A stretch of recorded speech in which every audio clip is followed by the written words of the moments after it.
Nous allons continuer notre séance sur la lancée des éclairages des intervenants qui nous ont vraiment balisé le chemin de manière avec un boulevard d'informations à la fois statistiques, d'analyse sociologique et juridique, qui nous met dans le confort de pouvoir rouler à des vitesses, disons, maîtrisées. Parce que nous avons effectivement le défi du temps et de l'efficacité de toutes les séances que nous devons organiser ce matin. Alors merci donc de nous avoir rappelé cela, et puis surtout de vérifier en premier lieu, parce que nous sommes dans la même modalité, c'est ça qui est intéressant, de vérifier si l'essentiel des intervenants d'ailleurs de ces séances qui interviennent à distance sont bien en ligne. Je parle du docteur Gafou. Je voulais vérifier si le docteur Gafou est en ligne. Oui. D'accord, il est en ligne. Oui. Professeur, bonjour docteur. Bonjour, à très bientôt, tout à l'heure. Lala Sowa Jana Rosala Rinson. Est-ce que professeur Lala Sowa est en ligne? Professeur Lala Sowa? Bon, en attendant. Il va arriver parce qu'il est dans un embouteillage. Ok, d'accord. Il arrive. Il arrive, d'accord, ok, dans un embouteillage, il arrive. Merci, Catherine, Béatrice, de nous donner cette information. Et docteur Julie, elle est là, elle est à côté de moi, Julie Kleinman, l'université, elle est en présentiel, heureusement. Et professeur Youssou Bargan, c'est notre ami Youssou. Est-ce que Youssou est en ligne? Youssou n'est pas encore en ligne. Bon, donc je pense que sans plus tarder, nous allons peut-être vraiment, je vais peut-être aller très vite sur la partie introductive de cette science-là, qui porte sur société, travail, immigration, quelles statistiques. Je pense qu'aujourd'hui, on ne peut pas trouver un thème aussi transversal que la migration et aussi actuel. Je pense que toutes les sciences sociales peuvent se retrouver pour trouver leur entrée sur cette question-là. Tout à l'heure, Babacar disait hier soir que quand on parle des chiffres, les gens pensent que c'est des choses qui sont dures, c'est du hard. Les enfants, les artistes, les littéraires, tout le monde peut trouver son point d'entrée sur cette question-là et dire des choses qui peuvent être utiles. Et aller allègrement du quantitatif au qualitatif ou du qualitatif au quantitatif. Restera par la suite aux autres d'analyser tout ça. Merci encore une fois de... Babacar a l'habitude de me... Il ne prend pas mon avion, il me met en mission sur des tâches. Et chaque fois qu'il me met en tâche, je sais que je peux, parce qu'il me met en tâche, je sais qu'il est là, il va m'appuyer. Et c'est ça le plus important. Alors, juste deux rappels importants pour moi, et de marquer mon intérêt sur cette question-là très vite. J'ai eu de manière assez précoce, comme géographe, de travailler sur un mémoire de maîtrise qui était intitulé quelques méthodes de statistiques descriptives appliquées à l'étude de granulométrie de la sédimentation dans l'estuaire du fleuve Sénégal. C'était en 1979. Les statistiques, vraiment, c'était terrible quand le professeur Moussa Fassal me plongeait dans ça. Et puis après, j'ai oublié beaucoup de choses, parce que les choses ont vraiment évolué. Le professeur Moussa vient de le montrer. Mais juste vous dire que donc j'avais cette truc-là. Donc, statistiques et sciences sociales, géographie, donc je suis confortable dans statistiques, histoire et sociologie. Et comme d'autres. Deuxième chose, le professeur Babacar Fall a aussi créé une structure qu'on appelle le GEP, Groupe pour l'étude et l'enseignement de la population. Et en 88, après pas le premier recensement, en tout cas le recensement le plus exhaustif à l'époque, de 88, de la population du Sénégal, et bien immédiatement après, dans ce contexte-là, il était président de la commission pédagogique de l'association des professeurs d'histoire et de géographie. Et nous avons publié un numéro d'historien géographe qui était intitulé Population comptée avec l'école. Aujourd'hui, on va dire population. Disons, comment mieux compter en sciences sociales. C'est juste ce que je voulais dire de manière, disons, introductive. Eh bien, si professeur Dr Gafou Diop est en ligne, je pense qu'il peut déjà ouvrir, disons, la voie à la migration sur ce couloir. Libérés, confiés, maltraités en quête de statistiques coloniales sur les enfants affranchis. C'est ça son thème. Donc, professeur Dr Diop, Mais avant de avancer un peu. Bonjour à toutes et à tous. Désolée, j'ai pas pu faire le déplacement, donc mais c'est avec beaucoup de joie que je participe à distance donc à cette journée. Donc merci aux initiateurs, donc à Béatrice, à Babacar et à toute l'équipe d'avoir accepté ma contribution et surtout aussi de m'offrir donc cette opportunité de présenter donc cette intervention qui s'intitule ainsi Libérés, confiés et maltraités. Enquête des statistiques coloniales sur les enfants affranchis, le cas de la colonie du Sénégal, 1848-1906 au Sénégal. Alors, au lieu de 1916, là, c'est le titre que vous avez. Donc, une petite modification liée à la disponibilité ou en fait à l'absence de données. Donc, j'ai pas pu faire les mises à jour pour retourner aux archives et autres. Alors, donc, on retient cette date-là, 1848 à 1906. Cette intervention donc est structurée en trois grandes parties. D'abord, je parlerai du dénombrement. On parle d'enfants affranchis. Donc, dans la première partie, on essaiera de voir combien d'enfants ont été enregistrés donc dans les registres par les administrateurs politiques, judiciaires, etc. Et en deuxième partie, on essaiera de voir les conditions de vie de ces enfants-là. Donc, ces enfants qui sont trouvés, qui sont donc confiés à des familles d'accueil. Comment est-ce que ces enfants ont été traités par ces familles d'accueil-là? C'est pour essayer de voir un peu les faits de maltraitance. C'est un terme qu'on n'a pas utilisé pour cette période, mais quand même des faits de mauvais traitement sur des enfants qui sont confiés et qui fréquents. On essaiera de voir tout ça plus tard. Et en dernier lieu, donc, on essaiera de faire le bilan de la gestion par les autorités coloniales françaises. Comment est-ce qu'ils, dans l'ensemble de 1848 à 1906, quel bilan peut-on tirer donc de du phénomène qu'on appelle le confiage? Alors, mais avant alors je vais avancer un peu. Alors, avant de passer à l'introduction, peut-être juste rappeler un peu ce qu'était la colonie du Sénégal, donc durant cette période. En 1848, donc les établissements français, donc là, je ne sais pas si vous arrivez à voir dans la carte les localités. Je ne sais pas si c'est visible pour vous, mais ce qu'on pourrait retenir quand même pour cette période, c'est que les établissements français donc formaient un ensemble dispersé et d'étendues très réduites. Donc, il y a donc l'île de Saint-Louis au nord, il y a à l'ouest, il y a Gorée, il y a aussi les forts, les postes fortifiés à Mérina-Guène dans le Wallon, à Dagana, à Bakel, à Sénédébou sur le Sénégal, plus au sud, Albreda en Gambie, Sédhiou en Casamance, et quelques factories, donc, qui étaient essentiellement des comptoirs de commerce. Et c'est là où se situe le problème, parce que ces comptoirs de commerce, le commerce, donc, est occupé par les mots. Vous voyez plus en haut dans la carte ici. Donc, il y a les mots qui occupaient ce commerce-là. Et donc, l'abolition de l'esclavage en 1848, donc, entraînant plus des complications que des solutions. Et donc, là, c'est pour essayer de montrer un peu que l'administration coloniale française était heurtée, avait plutôt des difficultés pour faire appliquer cette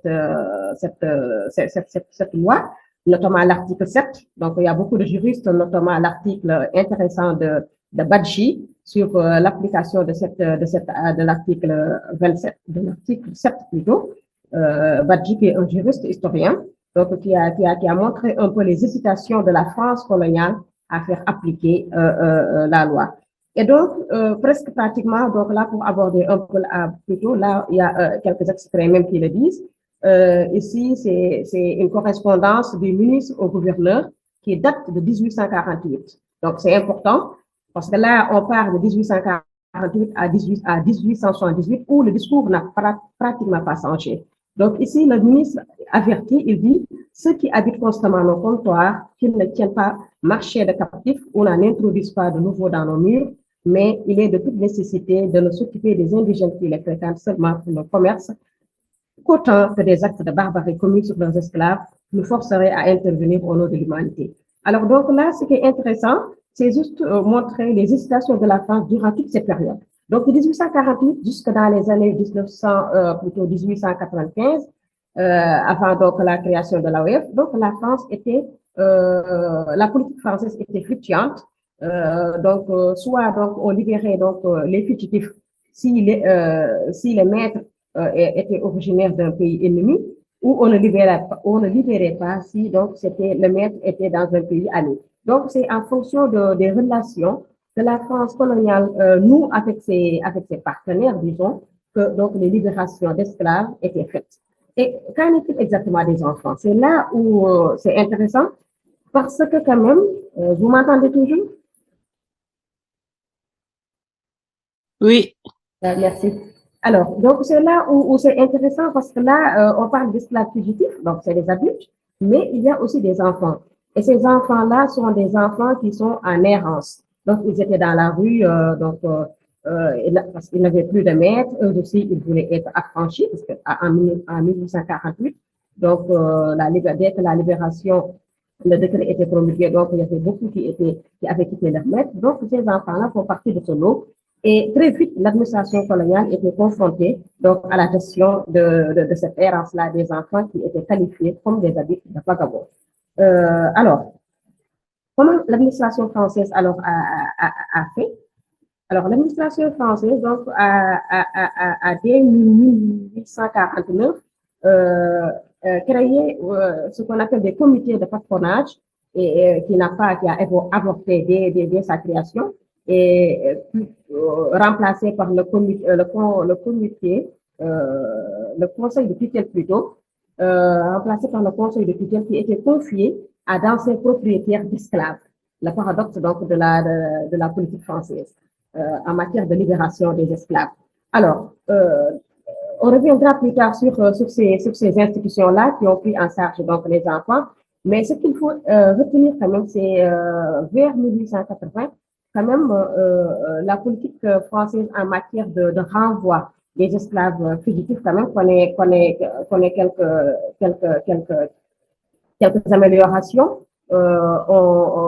Là également, on a une correspondance du ministre à gouverneur qui également donc essaie donc d'alléger un peu l'octroi des certificats de franchissement ou disons des patentes de liberté. Et donc ça c'était juste pour contextualiser un peu.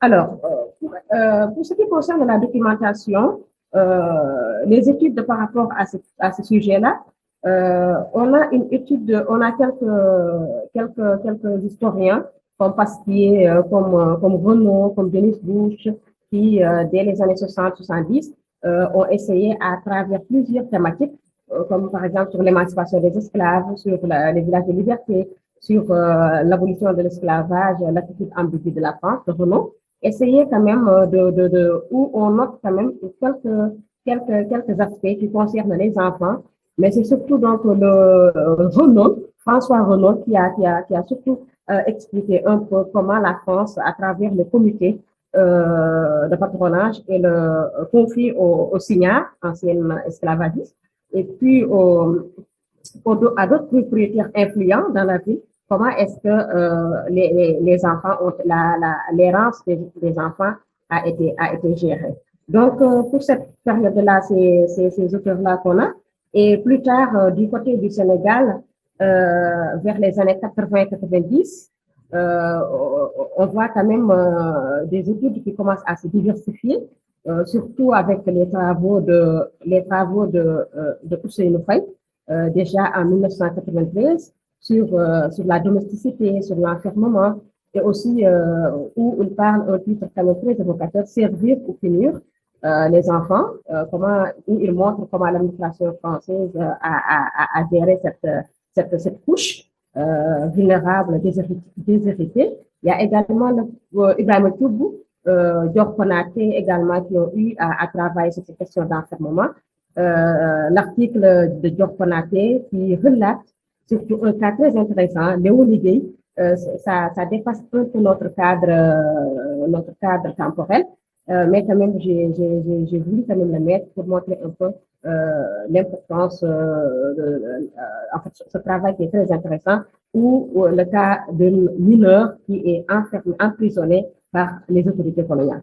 Alors, Morandau également, 2003, qui aussi a abordé cette question, notamment sur la question de la santé des enfants. Et il y a aussi Daha Chérifba qui a abordé cette question de comment la France a géré cette question à travers le confiage des enfants. Comment est-ce qu'il a géré cette question des enfants, en fait, des mineurs affranchis. Il y a également Henri Eliade, il y a également Gafou Diop qui ont travaillé sur ces questions-là. Donc, on voit quand même si c'est de manière irrégulière au niveau du Sénégal, quand même, il y a un intérêt qui est là. Alors, mais les progrès quand même par rapport à cette étude qui concerne les enfants affranchis, c'est surtout du côté des Américains qu'on observe quand même des progrès. Parce que là, on parle de statistiques et les travaux que j'ai cités tantôt, donc c'est vrai qu'ils ont abordé quand même des statistiques, mais leur analyse, telle que les récentes études, ou même les études un peu plus datées, Bernard Mouet, depuis 93, donc il avait commencé à travailler sur cette question-là, Martin Klein également, il y a Brian également qui a travaillé, là c'est une erreur, c'est pas Owen, mais plutôt Godwin, c'est une erreur de ma part, donc c'est Godwin et Hall. Alors, donc c'est du côté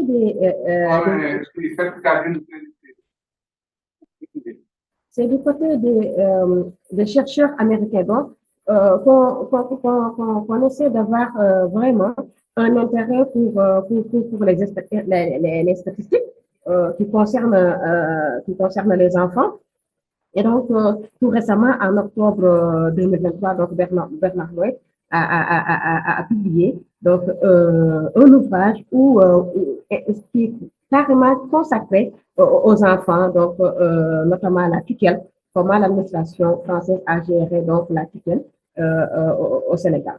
Alors, pour ce qui concerne la démarche méthodologique, naturellement, on a utilisé les sources archivistiques et nous avons fait focus plus sur quelques sous-séries, notamment les sous-séries M3, où on a donc des registres sur les enfants qui sont enregistrés donc de 1849 à 1874.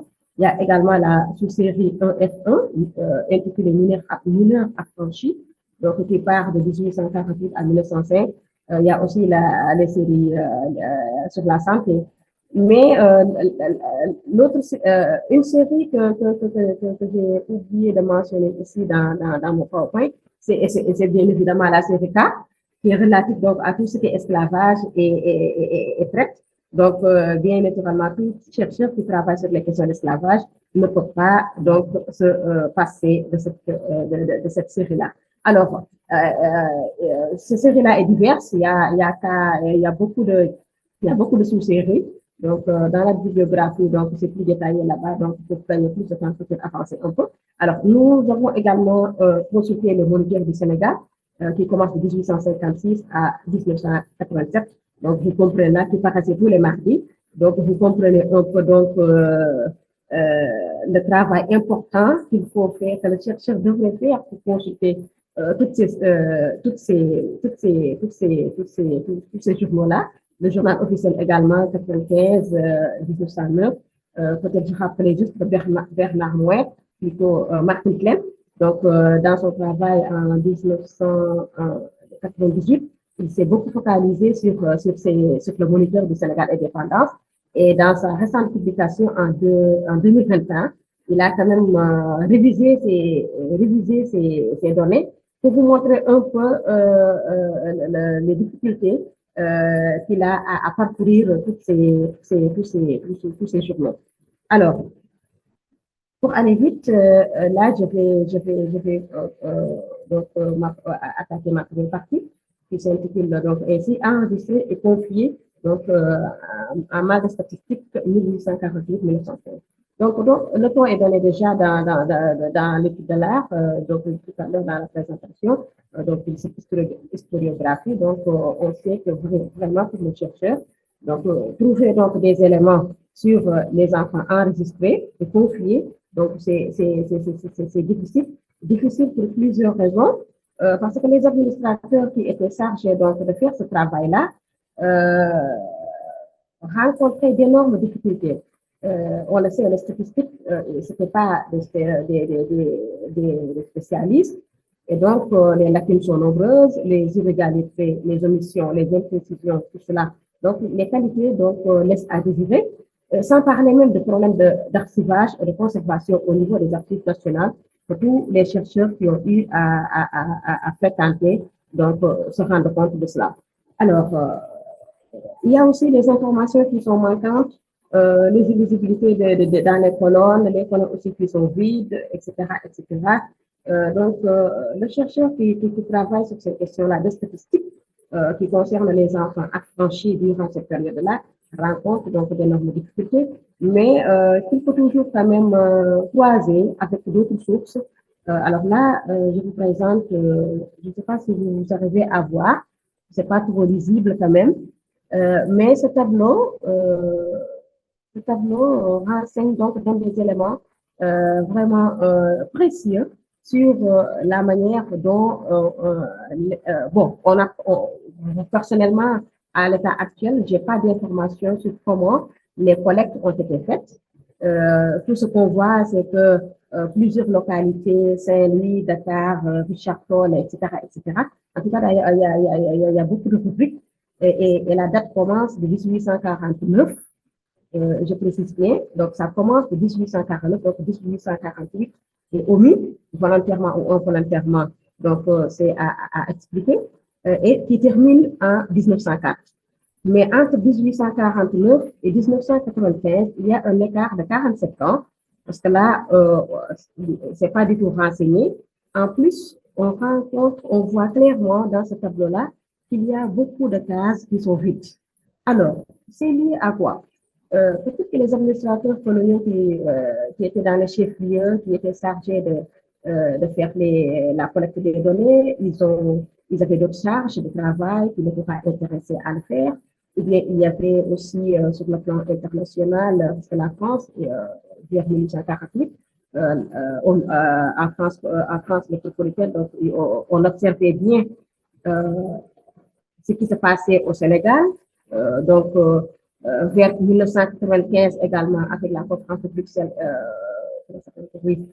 on observait également ce qui se passait vraiment dans la colonie du Sénégal. Donc, il y a beaucoup de questions qui, à l'état actuel, je n'ai pas encore de réponse, mais on voit en tout cas quand même, on peut tirer quelques conclusions provisoires pour montrer un peu, donc, avoir une idée de la manière dont ces enregistrements ont été faits. Ça, c'est le tableau donc de la sous-série 1F1. Alors, par contre, si on regarde un autre tableau, ça c'est un tableau qui est fait, tiré donc de l'ouvrage de Martin Klein, que nous avons amélioré, tout fait. Alors, ce tableau-là est basé, Martin Klein, donc je disais tantôt qu'il a beaucoup travaillé sur les enregistrements donc qui sont faits qui existent dans le moniteur et qu'il a révisé. Là, il dit dans son ouvrage qu'il a apporté quelques révisions, mais en tout cas dans le document que Frédéric Carrère, qui est le chef du service judiciaire à qui Federbe avait confié donc la tutelle en 1857, la tutelle donc des enfants affranchis. Donc Carrère, lui, il a enregistré, en faisant son bilan, il dit qu'il a enregistré 216 mineurs. Alors là, on voit que les 433, bien évidemment, Klein a rajouté donc des adultes, bon, on le voit clairement dans le tableau, et d'autres couches, catégories peut-être qui concernent pas, qui nous intéressent peut-être peu en tout cas.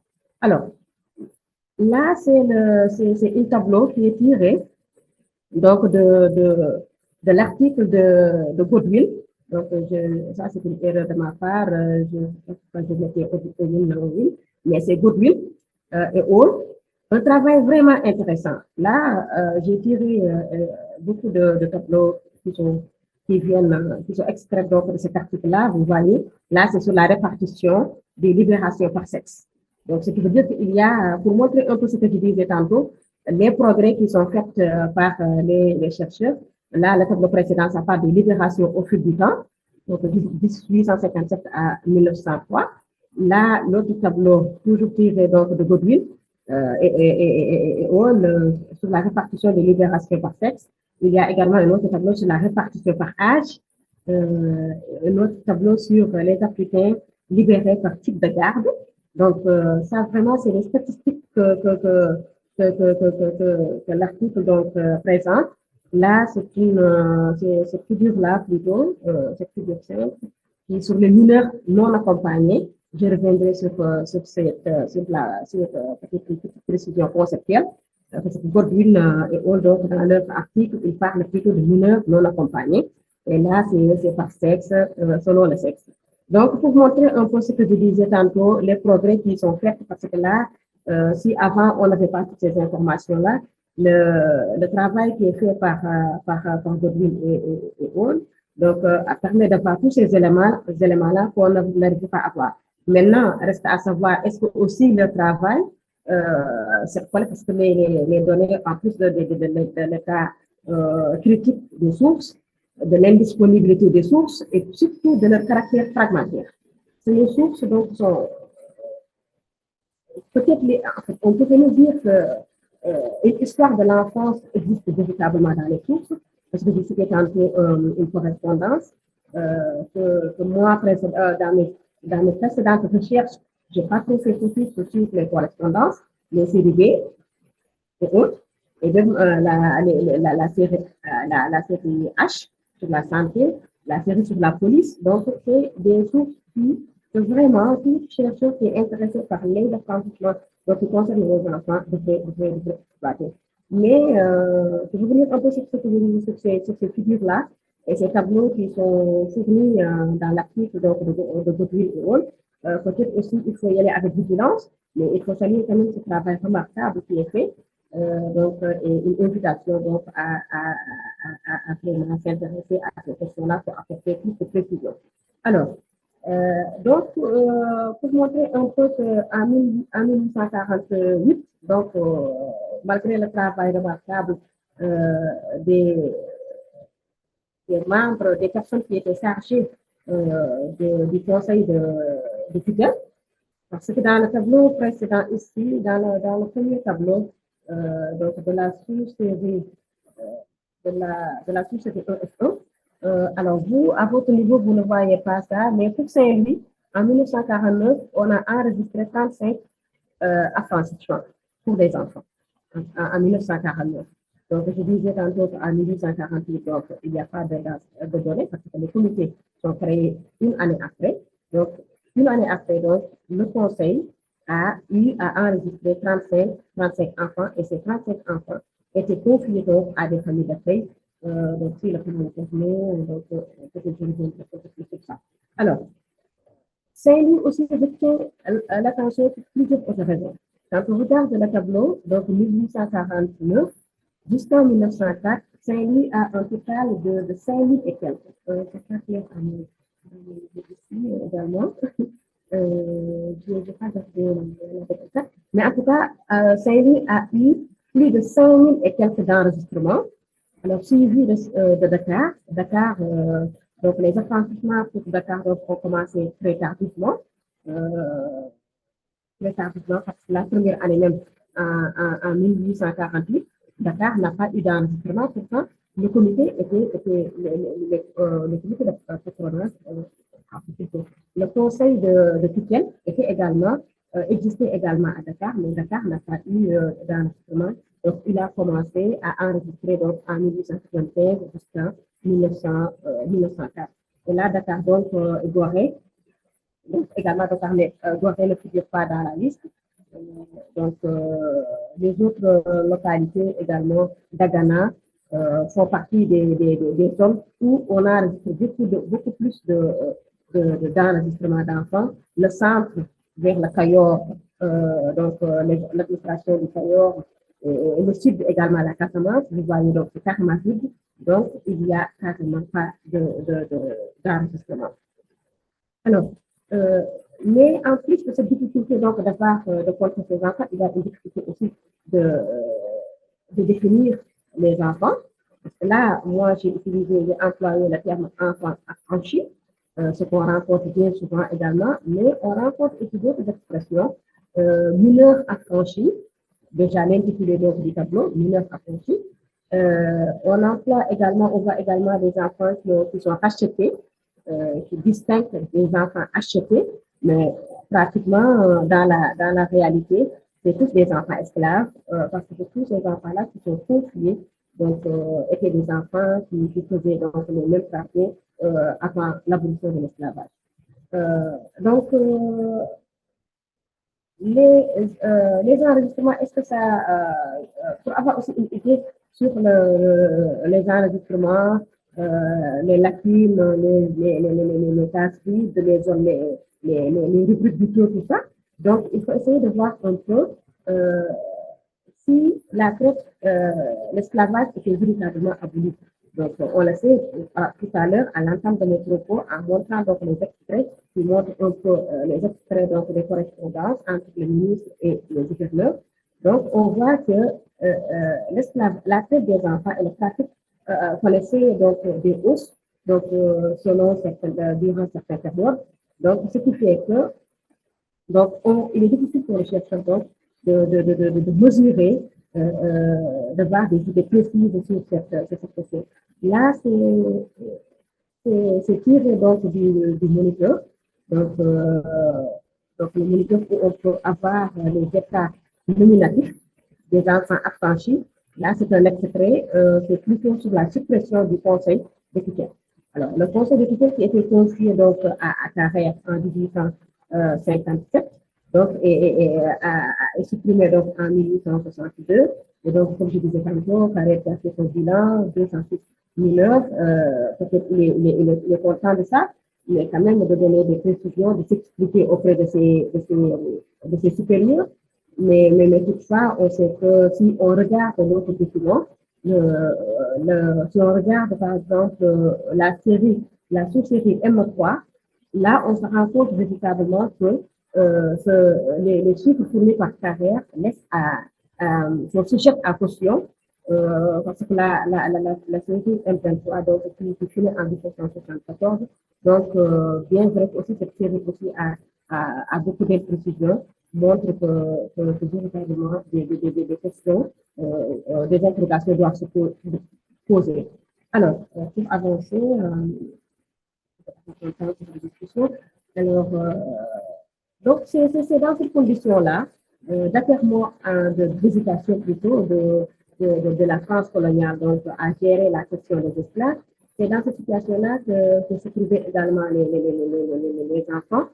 Alors, en 1848, en 1880, le bureau des affaires politiques donc, qui se charge donc de la gestion donc, des enfants, rien également n'a été fait pratiquement, mais en 1803, donc le gouverneur commençait à s'inquiéter un peu de la situation des enfants. Et une commission donc de surveillance et de protection des mineurs affranchis donc, est instituée le 30 novembre 1903.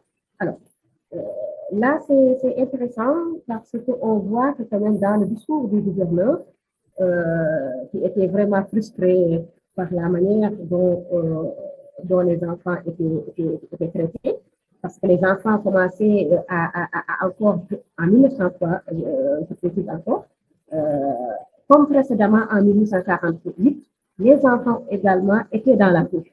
Donc ça aussi exacerbait un peu donc, le gouverneur qui, après donc, la création de cette commission, avait sommé les membres à se réunir. Et il y avait, dans ce discours, on voit qu'il y a le besoin de recenser.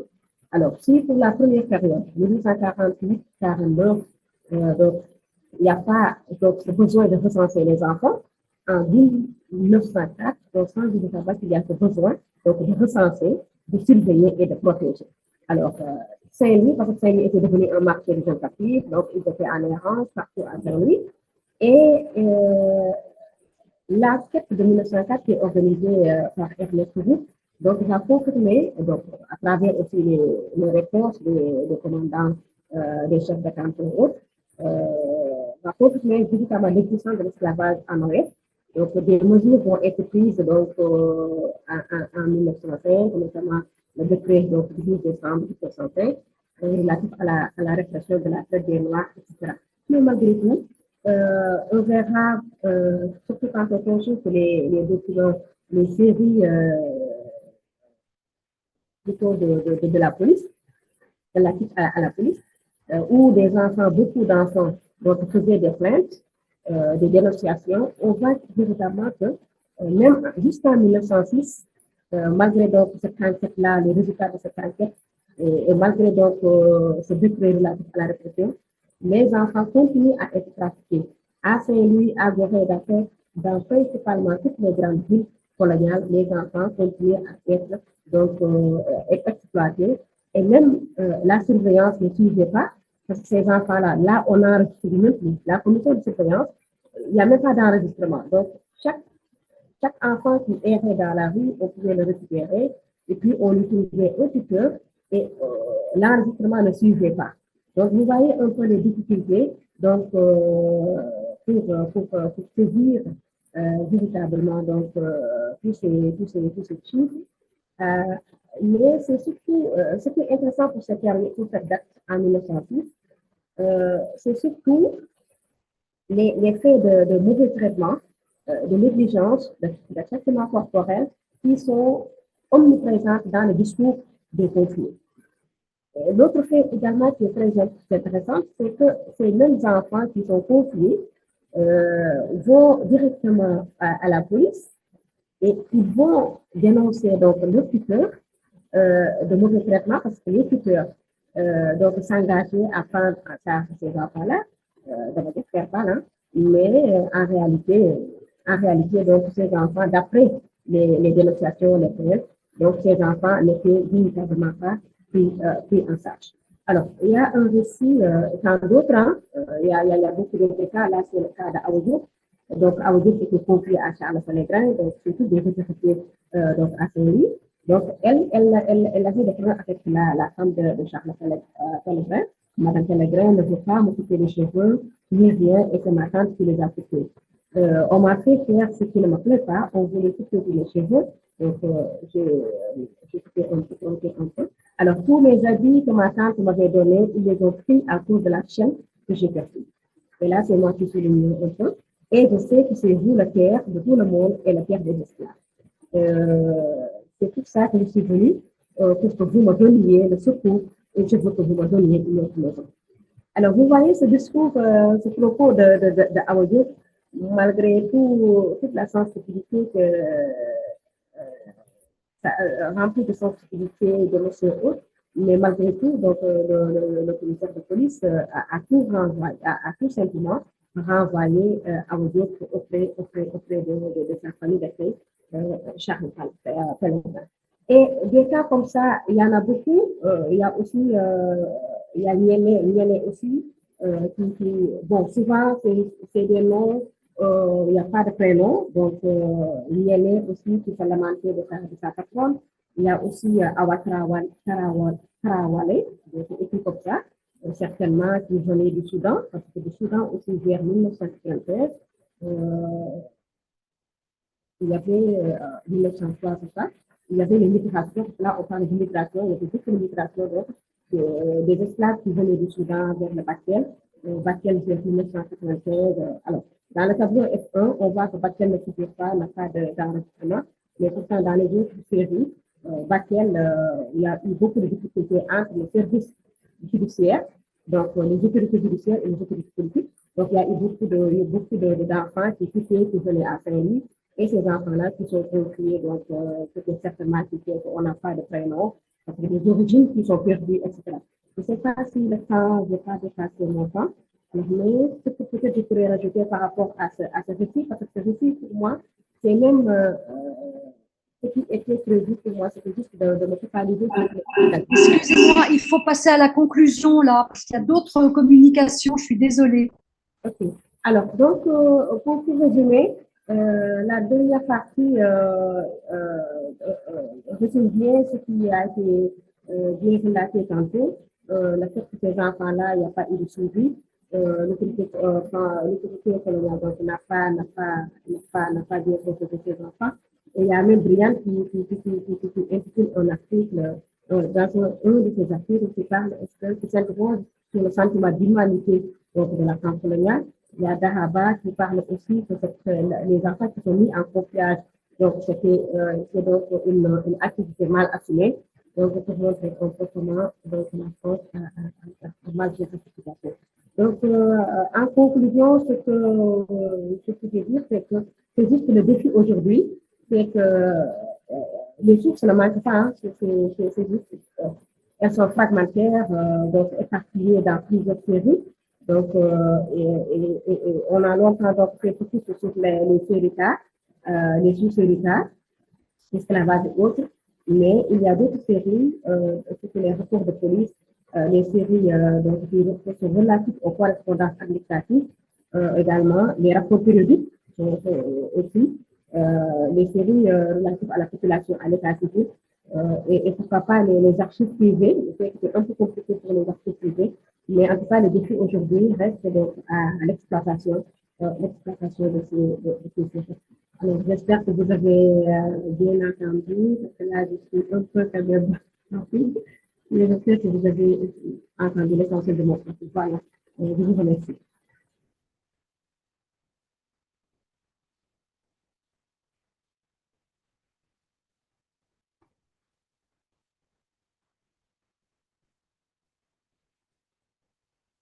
Présentation, vraiment, l'aspect Internet à Madagascar, je vais essayer de mon mieux pour que ça se passe bien jusqu'à la fin. Comme vous avez dit tout à l'heure, mon exposé porte sur ce thème les statistiques de l'inspection du travail à Madagascar à la fin des années 1940 et au début des années 1950. Un outil pour mesurer les réalités du monde du travail dans la colonie de Madagascar. En fait, j'ai choisi d'étudier ce thème parce que à Madagascar, après la Seconde Guerre mondiale, il y avait un vrai problème de main-d'œuvre pour les entreprises coloniales et à partir de là, les autorités coloniales étaient obligées de trouver des solutions et c'est pourquoi l'inspection du travail était chargée de collecter des données pour que on puisse apporter des solutions à ce problème de main-d'œuvre.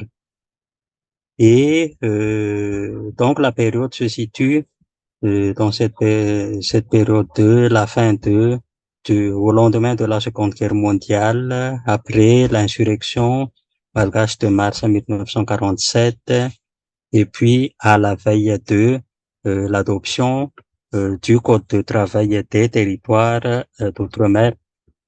Et les sources que j'ai utilisées essentiellement sont des sources archivistiques des archives nationales d'outre-mer d'Aix-en-Provence et qui parlent justement des rapports de tournée des de l'inspecteur général du travail ou encore d'autres agents de l'inspection du travail. Pardon.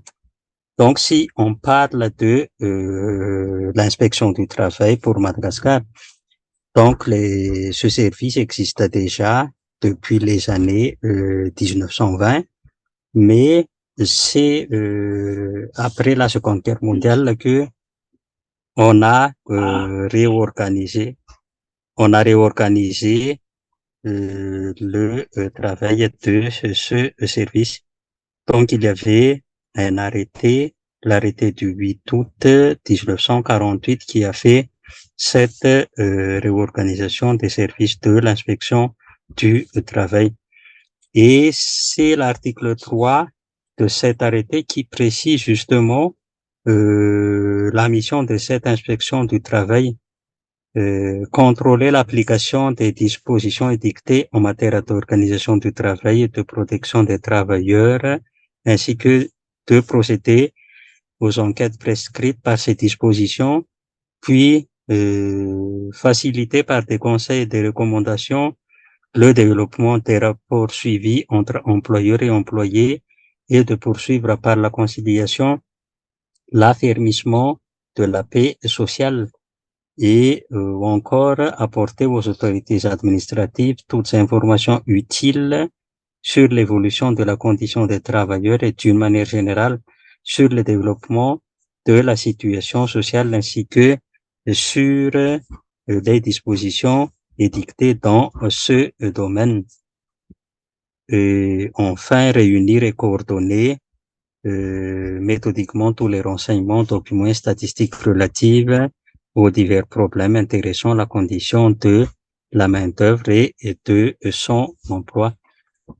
Et donc, c'est en vertu de cette mission que l'inspection du travail était amenée à faire justement des tournées pour collecter justement des données concernant essentiellement les salaires, les prix ou encore les conditions de travail.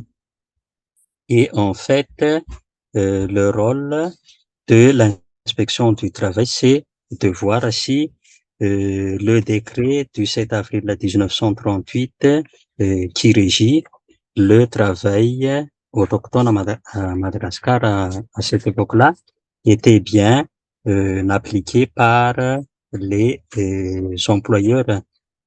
Et l'objectif aussi, c'est de voir si, suivant la législation en vigueur, les salaires octroyés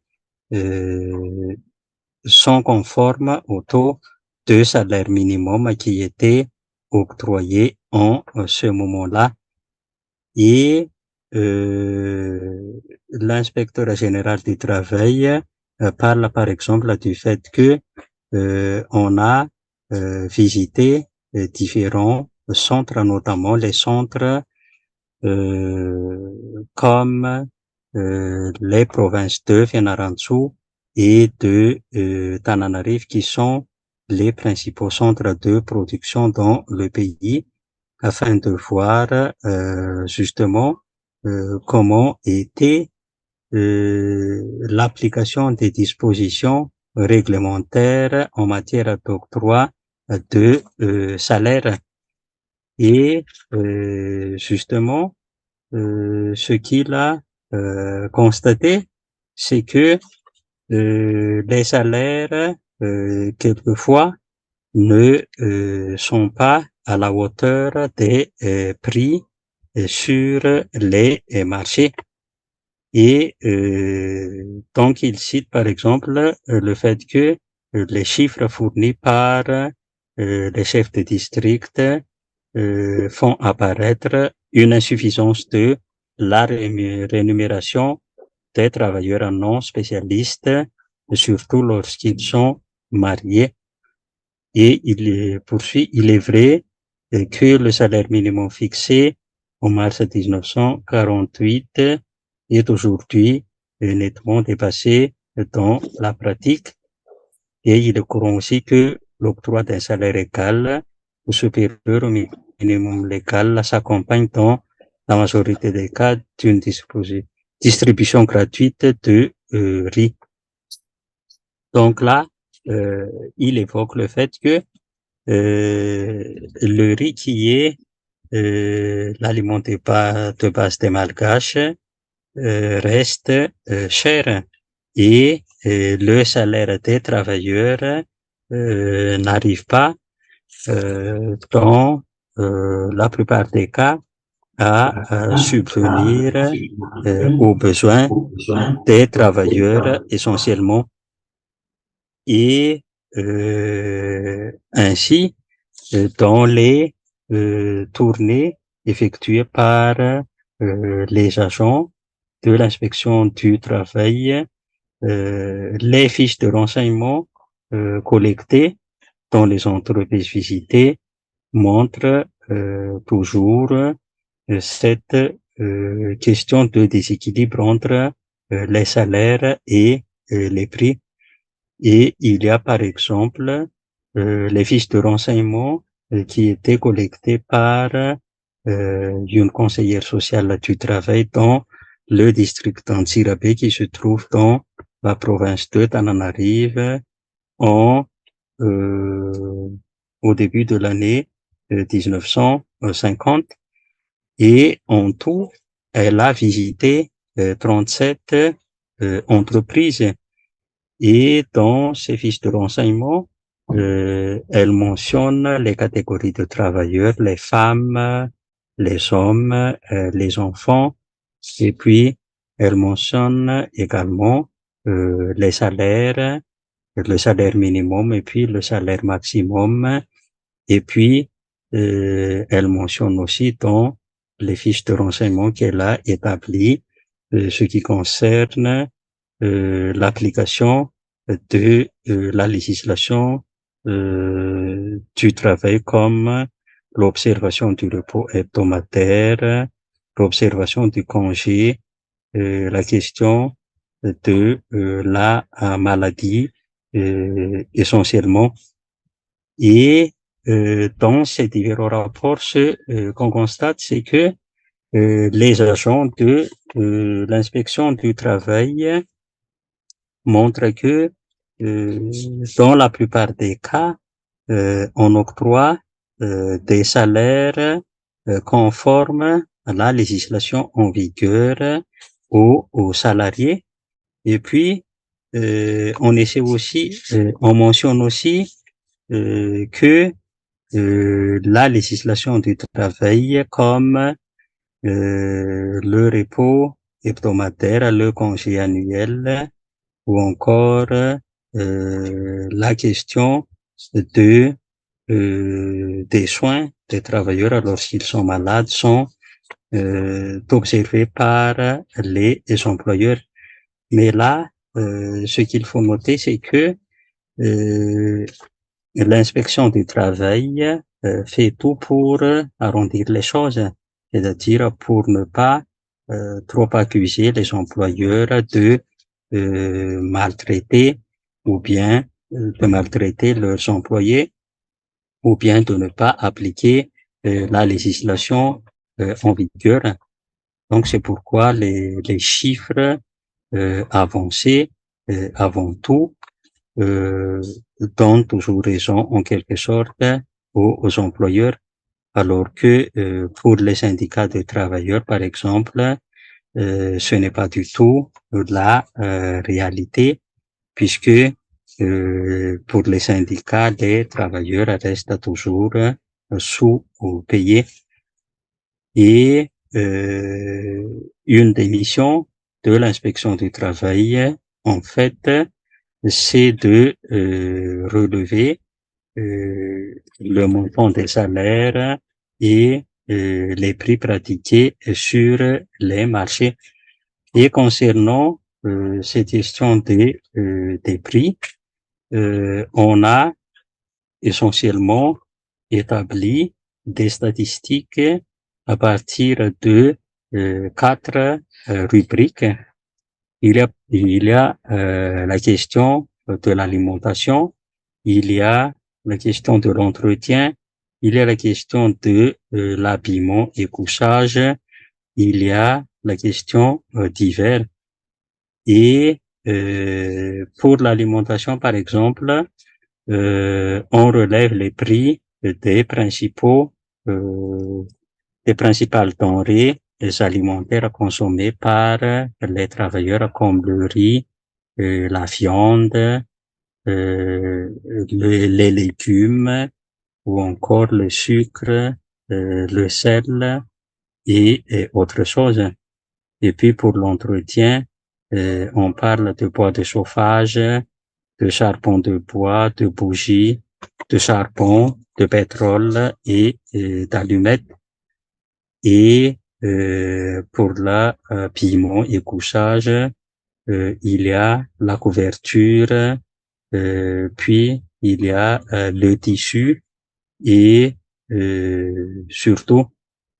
Et pour la question d'hiver, on parle du loyer, et on parle des charges fiscales, on parle de la question de soins, ou encore on parle de la coupe de cheveux. Et ces questions de prix sont importantes pour l'inspection du travail puisque c'est à partir des données qu'elle collecte que la commission du travail va établir ce qu'on appelle le budget type familial. Et à partir de ce budget type familial, on va fixer le taux du salaire minimum. Or, le problème, c'est que les prix relevés par l'inspection du travail sont, dans la plupart des cas, les prix les moins élevés sur le marché. Et l'objectif dans cela, c'est de ne pas fixer un salaire minimum élevé. Et les syndicats, justement, ils ont d'autres prix relevés sur le marché. Et pour les syndicats, c'est l'opposé de ce que l'inspection du travail a relevé comme prix, puisque pour les syndicats, ils ont surtout relevé des prix, les prix élevés sur les marchés. Et c'est pourquoi lorsque il y a les discussions dans les commissions consultatives du travail pour fixer le taux du salaire minimum, il y a toujours un écart entre les chiffres proposés par l'inspection du travail et ceux proposés par les syndicats. Donc cela montre que l'inspection du travail qui dépend de l'administration coloniale fabrique avant tout des outils pour servir les intérêts de la colonisation. Et dans les visites des lieux de travail, ce qu'on constate, c'est que on essaie toujours d'arranger les choses, c'est-à-dire on essaie de ne pas trop accuser les employeurs de ne pas respecter la législation en vigueur. Et lorsque on a adopté le Code du travail des territoires d'outre-mer en 1952 et lorsque il y a l'entrée en vigueur de cette loi à Madagascar, l'inspection du travail continue toujours d'agir. À Baba Parpad et à Béatrice et à toutes les personnes qui ont organisé ces journées d'études de m'avoir invité à accepter ma proposition. Donc voilà, je vais vous parler aujourd'hui du Mali et moi je ne suis pas du tout statisticienne ni vraiment, je n'utilise pas les approches quantitatives dans mon travail. Je suis anthropologue, mais je vais parler un peu des enjeux politiques et sociaux des données et des statistiques dans les migrations et surtout dans les migrations au Mali. Oh, aussi, je profite pour vous dire que... Oh, est-ce que vous pouvez revenir juste,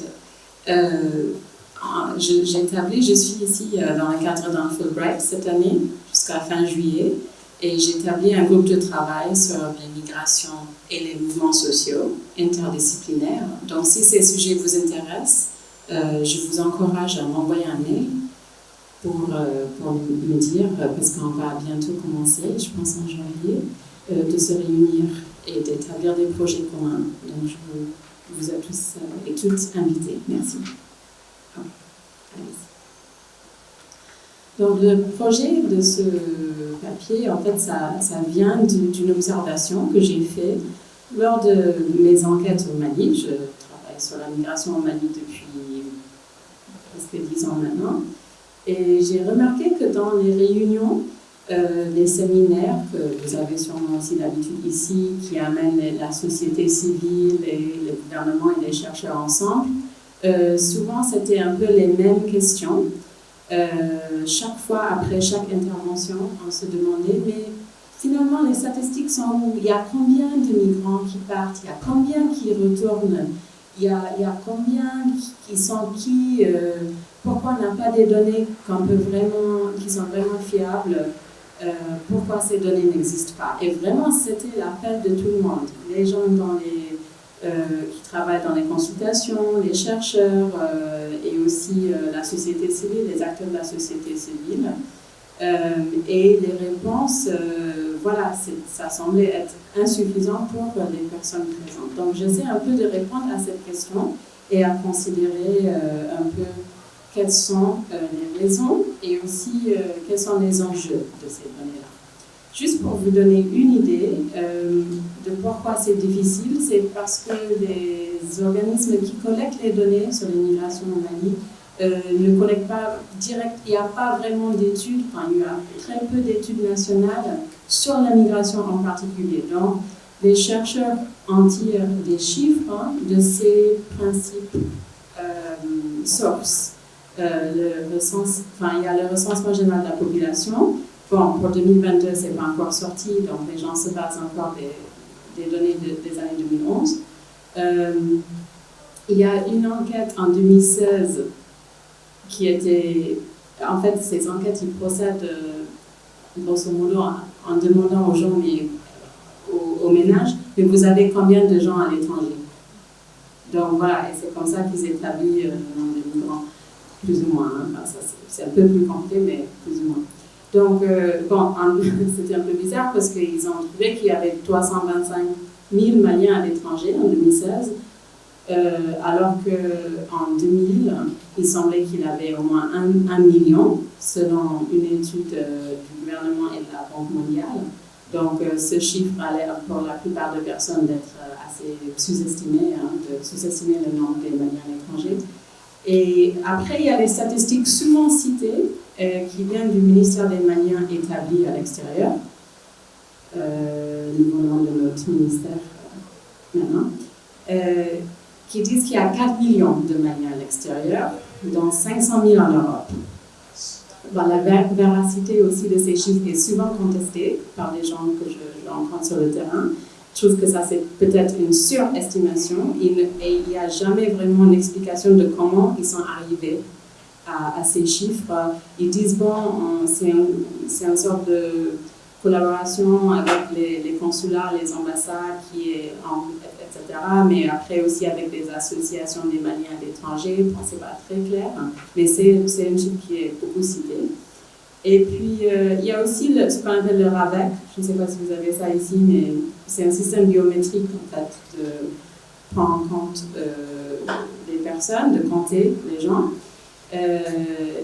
En général, les Maliens sont sollicités à faire l'enrôlement du RAVEC, mais beaucoup ne le font pas, soit parce qu'il y a un problème informatique, qui est un gros problème en fait en ce moment, c'est que les gens n'arrivent pas à faire l'enrôlement, Et l'autre problème, c'est que souvent les Maliens à l'étranger ne veulent pas parce qu'ils ont peur d'être fichés. Donc il y a aussi cette question de résistance à être compté. Et qu'est-ce que ça signifie, la résistance d'être compté, la résistance au recensement quand on collecte des données aussi? Je pense que c'est une question importante à poser. Prochaine. Okay. Bon, ça, je ne sais pas si vous arrivez à lire, mais en fait, c'est juste un aperçu de... donc, il n'y a pas de données récentes. Et aussi, vous allez voir que les méthodes de collecte des données sont très différentes. Donc, par exemple, comment il définit la migration à l'international? Comment il définit la migration interne? Et aussi, est-ce que ça peut vraiment prendre en compte les trajectoires des migrants qui vont souvent partir du Mali, aller peut-être partir des zones rurales souvent, aller vers Bamako. Ensuite, après un peu de temps à Bamako, ils vont partir peut-être dans un pays voisin, soit peut-être en Côte d'Ivoire, même au Sénégal. Et puis ensuite, ils vont continuer parfois vers Brazzaville ou d'autres villes de l'Afrique centrale, et avec une idée d'aller à l'étranger. Ou bien ils vont aller en Afrique du Nord. Bon, il y a beaucoup de possibilités, mais c'est un peu difficile de... C'est plutôt une trajectoire qu'un départ vers un lieu. Voilà, donc les statistiques, je trouve, ont un peu du mal à prendre en compte les spécificités de ces trajectoires, parce que ça ne concerne pas juste un départ d'un lieu et une arrivée dans un autre lieu. Les trajectoires, comme on sait, sont beaucoup plus compliquées. Il y a beaucoup de va-et-vient aussi. Prochain slide. Bon, maintenant, je vais vous parler un peu des questions des enjeux des statistiques sur l'immigration. Là, je vous ai parlé du contexte malien de collecte des statistiques, mais je veux parler plus largement, plus globalement, des enjeux de collecte. Donc, tout d'abord, vous voyez au milieu une publicité pour le parti d'extrême droite français, anciennement appelé le Front National. Je ne sais pas, vous arrivez à voir ce qui est dans la photo? N'est-ce pas? Dans la photo, en fait, c'est difficile de voir, mais en fait, c'est un bateau avec vraisemblablement des migrants. Et en fait, c'est ça qui est un peu mis en avant. Il faut adhérer, et il y a cette photo, sans autre explication. Voilà, un peu comprendre que c'est en fait le Front National qui dit, bon, c'est une sorte de menace, une sorte de risque, voilà. Et ils utilisent ça. Mais moi, dans mes recherches, j'appelle ça l'idée qu'il y a une sorte de valeur que le Front National trouve dans les migrants et donc dans les chiffres de migration. Parce qu'en fait, le Front National, ou maintenant le Rassemblement National, et d'autres partis en Europe de cette tendance-là, en ont besoin des migrants. Sans les migrants, je pense qu'ils n'auraient pas de voix, ils n'auraient pas beaucoup de voix dans tous les cas, ils n'auraient pas vraiment de plateforme. Donc, en fait, ils en ont besoin des chiffres de migration aussi, et ils ont besoin de mettre ça en avant.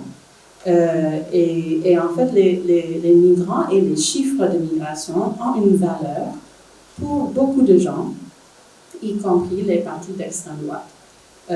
Une autre organisation qui a besoin de ces chiffres, c'est le Frontex. Le Frontex, non, toujours même slide, merci. Le Frontex, vous voyez à gauche une séminaire de Frontex. Ils en ont besoin parce qu'ils ont beaucoup de fonds, et les fonds qu'ils ont, ils ont ces fonds-là parce qu'ils doivent lutter contre la migration dite clandestine. Donc eux aussi, ils produisent beaucoup de chiffres sur la migration, ce qu'ils appellent les analyses de risque, et ils utilisent ces chiffres pour justifier leur propre existence. Donc eux aussi, ils cherchent des chiffres des migrations, des plus de migrants, si possible, pour justifier la continuation de leur travail et plus de fonds de l'Union européenne. Et puis enfin, je veux citer à droite, vous voyez l'OIM, que je vais parler maintenant de cette intervention. L'OIM, l'Organisation internationale des migrations, qui fait partie maintenant de l'ONU, a aussi besoin des migrants et une sorte de leader dans les comptages des migrants, parce que aussi, c'est leur travail aussi, c'est de trouver des migrants et de les repatrier, n'est-ce pas? C'est un des travaux principaux de l'OIM, parmi d'autres projets bien sûr, mais voilà, ils vivent aussi des chiffres de migration et des migrants eux-mêmes. Donc c'est ce concept que moi j'appelle être riche en migrants ou être riche en chiffres de migration. Tout cela montre que toutes ces données sur la migration s'inscrivent toujours dans des questions de rapport de pouvoir, dans des relations de domination. On connaît déjà qu'il y a un lien entre l'État et le statistique, n'est-ce pas, que le fichage de la population permet la gouvernance. Oui, c'est quelque chose qu'on peut reconnaître de Michel Foucault des années 78, mais en fait, moi, je trouve que il se base sur le XVIIe siècle en Europe, mais on voit que cet effet prend pleinement sa force avec le lien entre l'État colonial et le statistique, ce qui aussi implique les fondements de mon discipline d'anthropologie et les autres personnes qui collectaient les données pendant l'époque coloniale, comme outil pour permettre de clasher, ficher et donc de dominer. Et c'est dans ce contexte qui s'inscrivent aussi les données sur la migration. Ce côté colonial n'est pas parti, des statistiques n'est pas parti malheureusement en 1960. Il y est toujours, et c'est ce qu'on va voir aussi avec le travail actuel de l'OIM. Donc, on peut voir ici que les statistiques contribuent à faire exister la migration en la rendant visible et mesurable par les États. Ce faisant, ils sont à la fois le produit des politiques migratoires et l'un des outils privilégiés par lesquels ces politiques opèrent. Prochain slide. Donc, pour situer tout cela dans un cadre conceptuel, j'utilise cette idée de cuisson des données, qui est une idée développée par l'anthropologue Cal Burke dans son livre Cooking Data, qui porte principalement sur Malawi. C'est un livre d'enquête ethnographique, mais qui prend comme objet une étude de santé publique, une grande étude quantitative de santé publique au Malawi.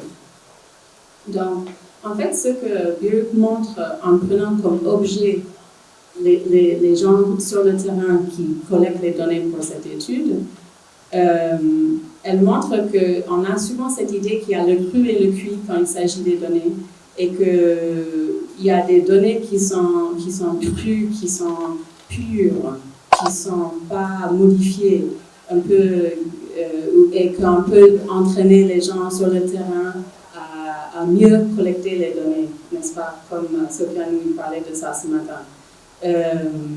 Mais en fait, ce qu'elle montre, c'est que bien sûr, ça c'est une vraie considération, que les données peuvent être, on va dire, abîmées, ou il peut y avoir un problème de méthode de collecte, ou bien des stratégies des agents de terrain de collecte de données qui peuvent un peu rendre les données moins fiables.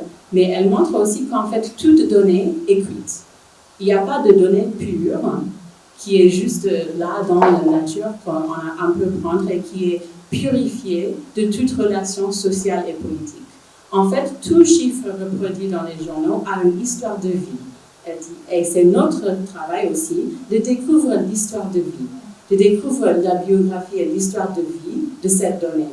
Donc imagine, on dit qu'il y a tel nombre de migrants maliens qui sont expulsés en général dans le monde, et qui rentrent au Mali.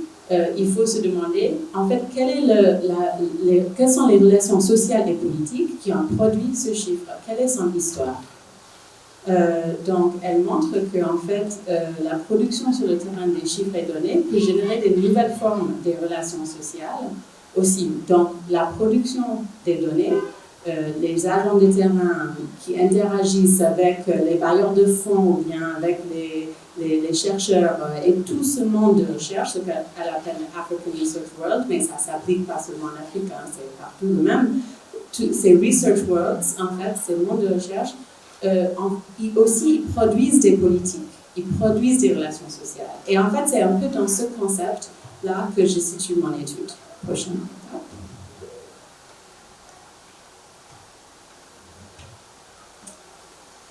étape. Donc, dans cette optique-là, je demande à ce qu'on demande aussi pourquoi on veut compter les migrants. Et ça, on doit tout donner. Et pourquoi les différents acteurs comptent les migrants. C'est pour quel intérêt? Et en fait, il y a beaucoup d'intérêts, mais l'intérêt que je souligne ici, c'est l'intérêt économique. J'avais déjà un peu parlé de l'intérêt politique. Ici, on a l'intérêt économique, c'est-à-dire, est-ce que les migrants amènent quelque chose en Europe ou est-ce que bien ils en tirent profit? Voilà. Et bon, c'est après clair que l'Europe a vraiment besoin des migrants. Que voilà, c'est les migrants en fait qui soutiennent les retraites des populations qui sont en train de vieillir. Et sans ces migrants, ils seraient vraiment mal barrés, pardon. Donc voilà, mais c'est un peu l'analyse aussi, c'est de toujours voir la monétisation ou bien la marchandisation des personnes dans l'optique de est-ce qu'ils apportent quelque chose, ils en tirent quelque chose. Voilà, quel est l'apport économique de la migration? C'est une vraie raison pour qu'on compte. Et c'est la même chose pour l'État malien qui veut savoir qu'est-ce que les migrants amènent aussi et ramènent au Mali. Et est-ce que quand ils ramènent quelque chose, ça va aussi quelque part dans l'État et permet aussi voilà, l'investissement. Donc les enjeux de faire investir certainement de la diaspora malienne, c'est un enjeu majeur, je dirais le plus grand enjeu du ministère des Maliens établis à l'extérieur. Prochain slide.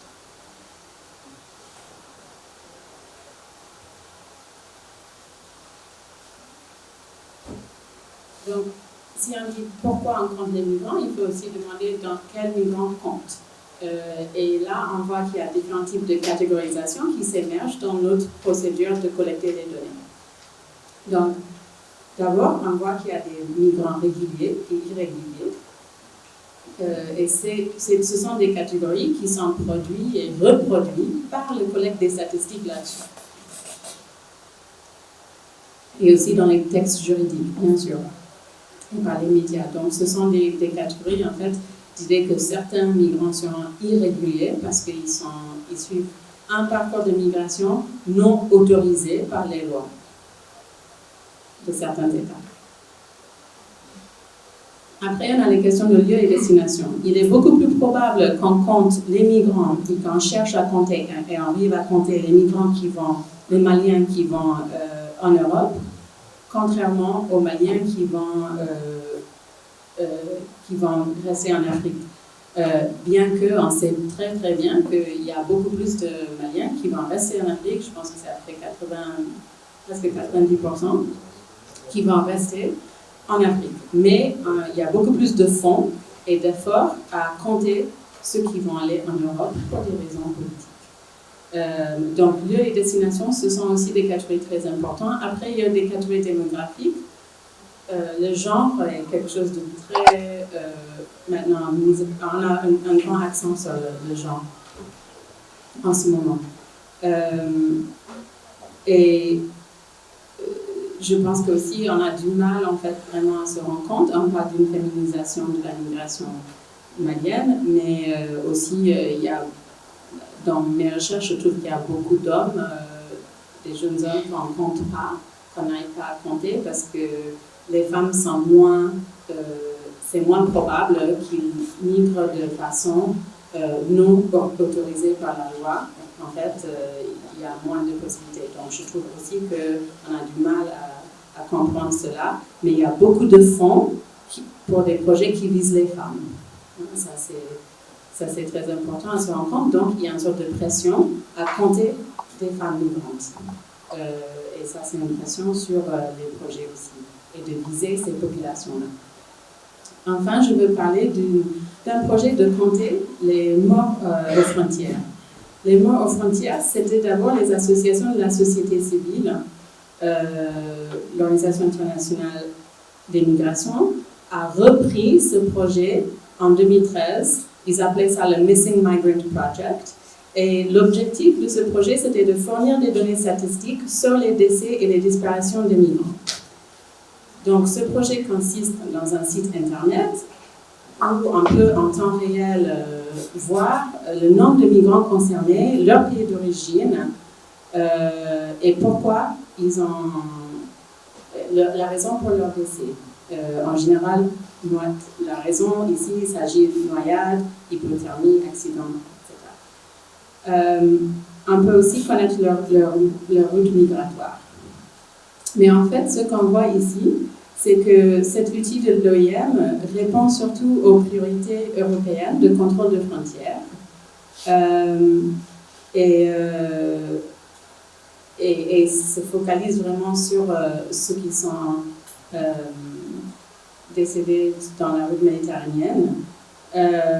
Et c'est vraiment une sorte de récupération des données par l'OIM. Et l'OIM maintenant devient en fait le détenteur de ces données et un des leaders de production des données sur la migration.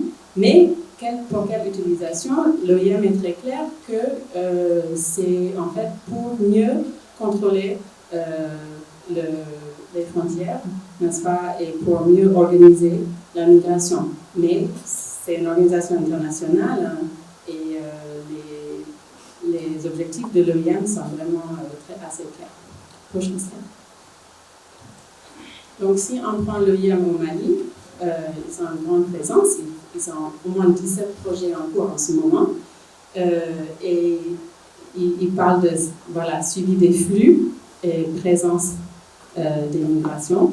Donc, en fait, même selon eux, ils ont développé un système d'information qui s'appelle MIDAS, et c'est ce système qui permet en fait de chiffrer et de comprendre les migrants qui viennent et qui partent. Surtout qui traversent le Mali, ou des Maliens qui quittent par les routes terrestres, vers le Niger, par exemple, vers l'Algérie, etc. Ils disent clairement que cet outil aurait pour but d'aider les États à contrôler plus efficacement ceux qui entrent et quittent leur territoire et offrirait une base statistique pour conduire leur politique migratoire. Donc, en fait, le marketing de ce système, c'est vraiment envers les États européens pour dire, bon, voilà, on vous donne une façon de mieux ficher les gens et de mieux contrôler leurs mouvements. Donc, on commence à voir que il y a l'OIM qui est ceux qui collectent le plus de données, mais en même temps, ils sont très impliqués dans la surveillance et le contrôle des frontières, qui sont ensuite, ils créent ensuite des catégories qui sont repris par les médias et même par des chercheurs comme des catégories sur le terrain. Mais en fait, c'est des catégories politiques, objectifs politiques que l'OIM a créés. Prochain slide.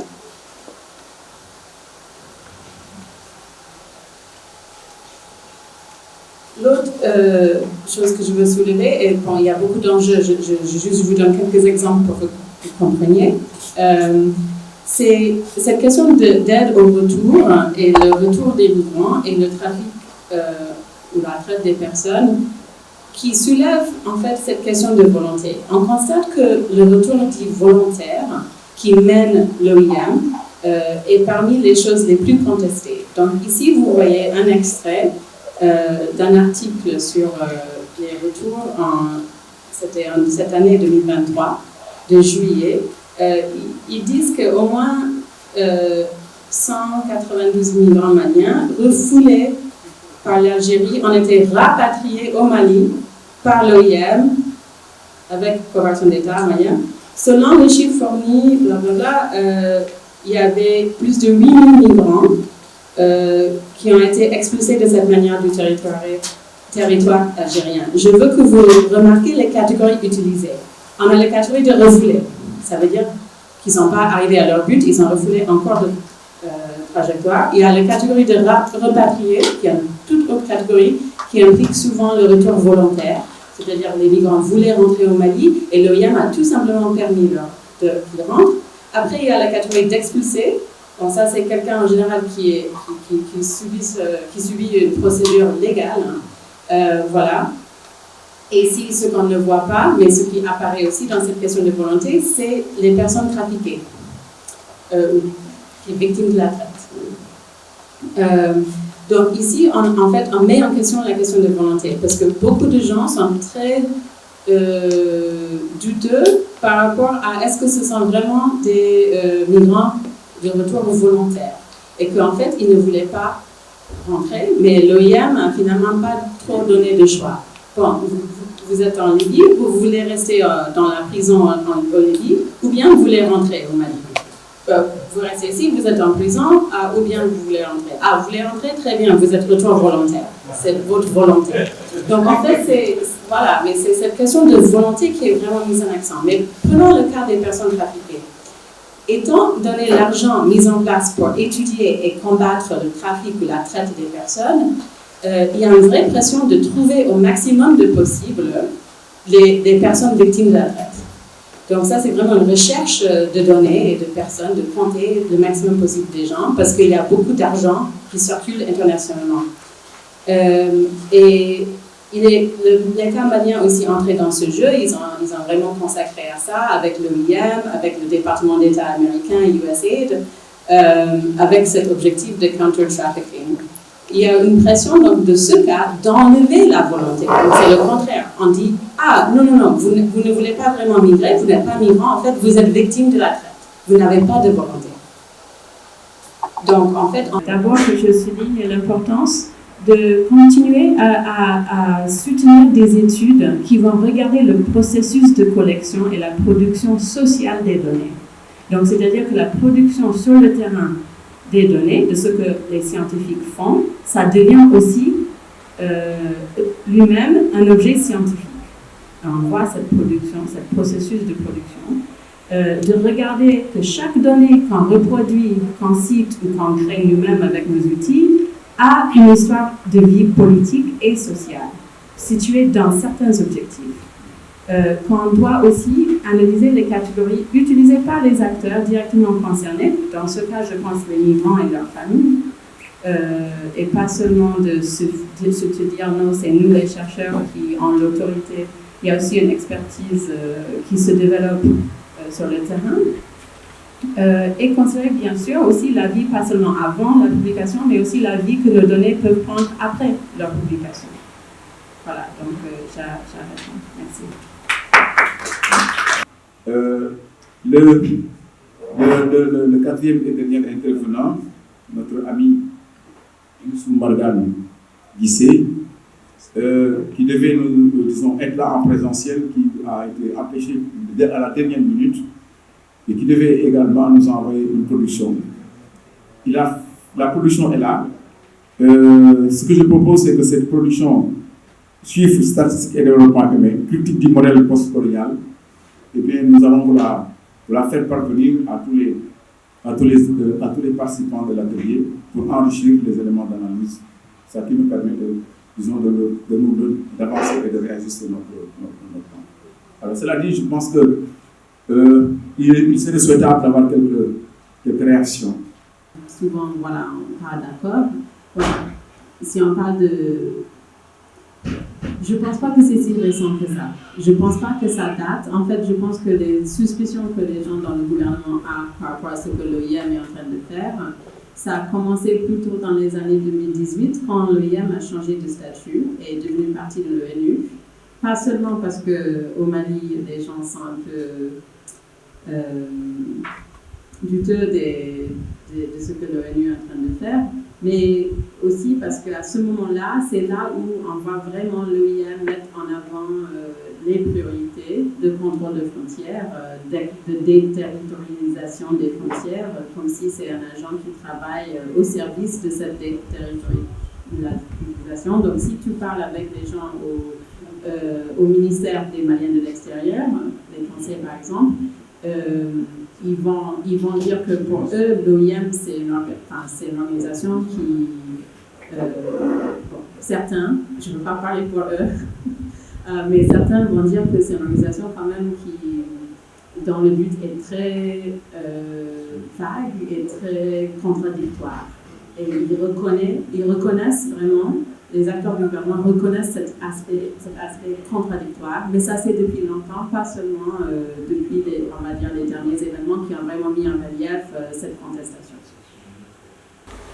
En tout cas, vous êtes condamné à aller à la statistique au regard de ce que vous avez exposé ce matin. Encore une fois, merci, c'était un plaisir de vous avoir à cette rencontre. Sont très stables, mais en fait, je vous remercie encore de m'avoir invité à intervenir dans ce conjoint de donner un compte qui à Saint-Louis.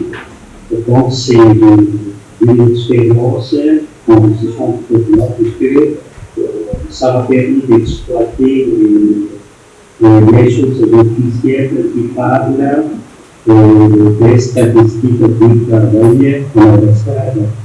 Et un point que je n'ai pas pu aborder vraiment tout à l'heure, c'est... Je pense que moi j'ai voulu provoquer le professeur Tidiane, mais je pense qu'il est parti se prêter aux contraintes de la prière. Sur les aspects juridiques liés à l'enfance des hérités, je pense que ce n'est que partie de l'histoire. Je pense qu'à Abdou-Salam ou Babacar, je vous provoque, vous n'avez pas à me dire, enfin, ça me fait plaisir. Babacar, je ne reviens pas sur Saint-Louis, quand tu as parlé de la captivité et ça a été approfondi. Les enfants captifs, oui. La captivité, dans sa globalité, pose énormément de difficultés sur le plan statistique, parce que, comme je l'ai dit tantôt, en général, souvent, on ne déclarait pas les gens qu'on avait en captivité. Donc, pendant tout le 19e siècle, même au début du 20e siècle, les populations, dans la plupart des comptoirs, ont continué effectivement donc, à avoir des captifs, c'est souvent des enfants captifs. N'est-ce pas? Ça également aussi, c'est des phénomènes d'histoire qu'il faut donc étudier, analyser. Je crois que ça, c'est un chantier extrêmement important pour les enfants. N'est-ce pas? Donc, je crois que ça, c'est un aspect important. Voilà. Que Madame le colonel Samb est là, salut votre présence, elle est spécialiste des eaux et forêts de l'environnement. Elle est venue donc assister à notre atelier et c'est un grand plaisir pour vous, pour Léa et pour tous ceux qui sont vous, de vous compter parmi nous. Nous allons faire l'occasion aussi un jour de vous avoir comme intervenant sur des questions aussi intéressantes que l'environnement. Encore une fois, merci d'être venu. Et encore une fois, merci tout le monde.